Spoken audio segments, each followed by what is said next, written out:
everyone, in this video we'll be learning how to replace a SIM card. Although I'm using a OnePlus phone, this applies to all smartphones. Now let's begin.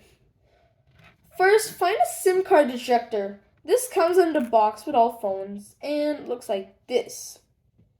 Toothpicks may also work to eject your SIM card, but may require extra effort to do so. Also, locate a tiny hole in the side of your device, just like this.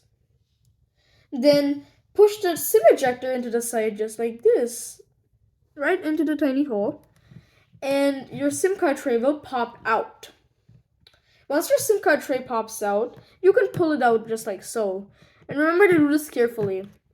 Now here is the SIM card tray. I have an Airtel SIM installed, but if I remove it carefully, you'll see that the slot is empty now. Now correctly align the new SIM with the slot and push it in. It may take a few times for you to adjust it correctly into the SIM card slot.